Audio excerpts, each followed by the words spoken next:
Le sommet sur le financement du NEPAD, nouveau partenariat pour le développement de l'Afrique, s'est tenu dimanche à Dakar en présence de la présidente de la Commission de l'Union africaine et de 4 chefs d'État, notamment du Bénin, du Mali, du Nigeria et du Sénégal.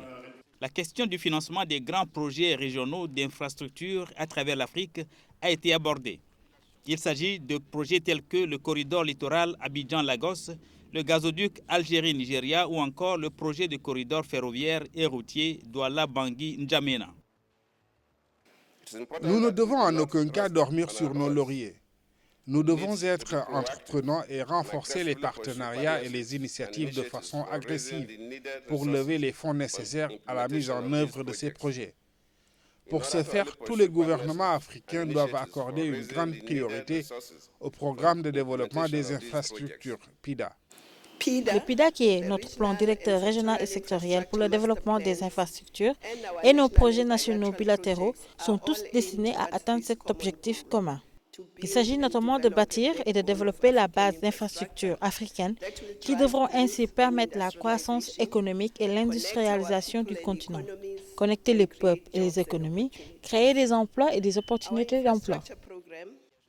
Les projets retenus portent essentiellement sur les transports et l'énergie et les technologies de l'information et de la communication ou encore l'accès à l'eau.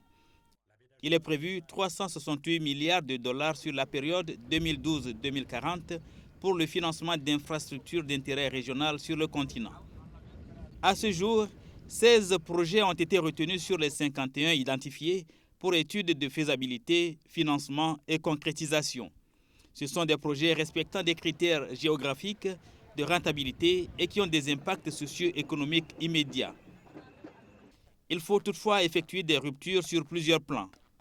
Il nous faut davantage combattre les inégalités sociales, promouvoir l'emploi, améliorer la qualité de la gouvernance et accélérer l'intégration par l'économie et les infrastructures d'interconnexion.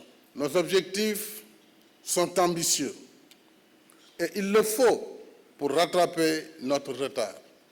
Nous voulons en effet rompre avec les modèles de financement classiques pour atténuer la dépendance du continent à l'égard de l'extérieur. Pour ce faire, il a été vivement recommandé, entre autres, le renforcement du partenariat public-privé. La Banque africaine de développement a lancé pour ses 50 ans le fonds Africa 50 destiné à mobiliser plus de 100 milliards de dollars pour l'appui aux projets d'infrastructures en Afrique.